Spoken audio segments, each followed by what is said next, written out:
Assalomu alaykum qadrli anglag'uchilar. Anglayotganinglar mahallamni yoritgan Ay bilan suhbat programmasining hayot hikmatlari sayfisi. Mikrofon oldida Rida Ablimit. Kunlari qiyin ahvol tushib qolgan bir odam aqldan so'rabdi. Men bo'lsam bir mag'lubiyatchi. Mening qilgan ishimning ko'pinchisi mag'lubiyat bilan oxirlashadi. Mening shuni bilib boqqim bor. Men zodi qanday qilishim kerak? Debdi aql to'n ovozda. Sizdan o'tinib qolay. Menga bir aql ko'rsatib qo'ygan bo'lsangiz, debdi u odam yilingan holatda. Aql xeyli uzoq o'ylangandan keyin mundaq debdi. Bo'ldi. Men sizga mundaq bir taklifni beray. Siz berib Davr jurnalining 1970-yillik majmuasining 930-betini varaqlab ko'rib yiqing.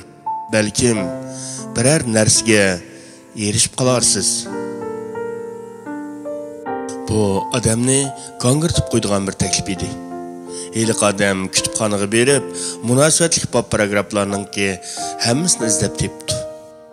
Bu bəttiksi dünyadaki ən münəvvər kaltak top tənərkitisi Taykobo'nun qısqısı tərcümalı idi.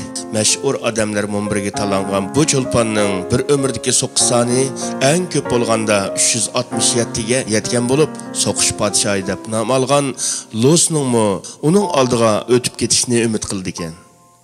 Eliq adam yana aqlning yeniga berib mundaq depdi. Taykobo'nun soqış sani 367'ge yetibdi. Muşular ekan. Bütünlüğü to'g'ri deb javob berdi aql. 367 qitimlik unumlik so'qish o'tir hisob bilan har bir 3 qitimda bir qitim muvaffaqiyat qozongan, ya'ni 500 necha qitim mag'lub bo'lgan. Meningcha siz bir narsani tushungandek bo'ldingiz-ku deyman. U odam birdinla bir narsani tushungandek bo'lib, qaqaqlab kulib ketibdi va mundaq debdi. Bu kishi menga o'xshash nurg'un qitimlab mag'lub bo'lgan ekan.